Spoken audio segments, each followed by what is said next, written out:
Friday mini vlog. ಮಧ್ಯಾಹ್ನ ಊಟಕ್ಕೆ mutton ಸಾಂಬಾರನ್ನ prepare ಮಾಡ್ಕೊತಾ ಇದ್ದೀನಿ.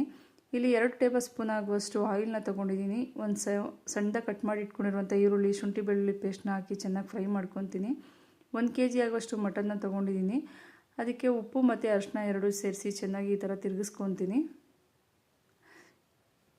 ಇದೆಲ್ಲ ಸ್ವಲ್ಪ ನೀರು ಡ್ರೈ ಆಗೋವರೆಗೂ ಈ ಥರ ಚೆನ್ನಾಗಿ ತಿರುಗಿಸ್ಕೊತಾ ಇರಬೇಕು. ನೀರೆಲ್ಲ ಡ್ರೈ ಆಗೋವರೆಗೂ ಸ್ವಲ್ಪ ಮಸಾಲೆನ ಪ್ರಿಪೇರ್ ಮಾಡ್ಕೊಂಡ್ಬಿಡ್ತೀನಿ. ನಾನು ಇಲ್ಲಿ 1 ತೆಂಗಿನಕಾಯಿನ ಚೆನ್ನಾಗಿ ತುರಿದು ಇಟ್ಕೊಂಡು ಅದ್ರದ್ದು ಹಾಲನ್ನ ತೊಗೊಂಡಿದ್ದೀನಿ.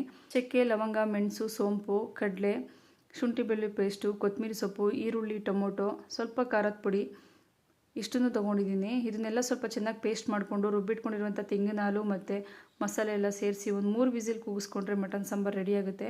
ಇಲ್ಲಿ ನಾನು ತೆಂಗಿನ ಹಾಲನ್ನ ರುಬ್ಬಿ ಹಾಲನ್ನ ಹಾಕ್ಕೊಂಡಿದ್ದೀನಿ. ನಿಮಗೆ ಕಾಯಿ ಬೇಕಾದರೆ ಸಹ ಸೇರಿಸ್ಕೊಬೋದು. ನಿಮಗೆ ಈ ವಿಡಿಯೋ ಇಷ್ಟ ಆಗಿದ್ರೆ ಲೈಕ್ ಮಾಡಿ, ಶೇರ್ ಮಾಡೋದನ್ನು ಮರಿಬೇಡಿ.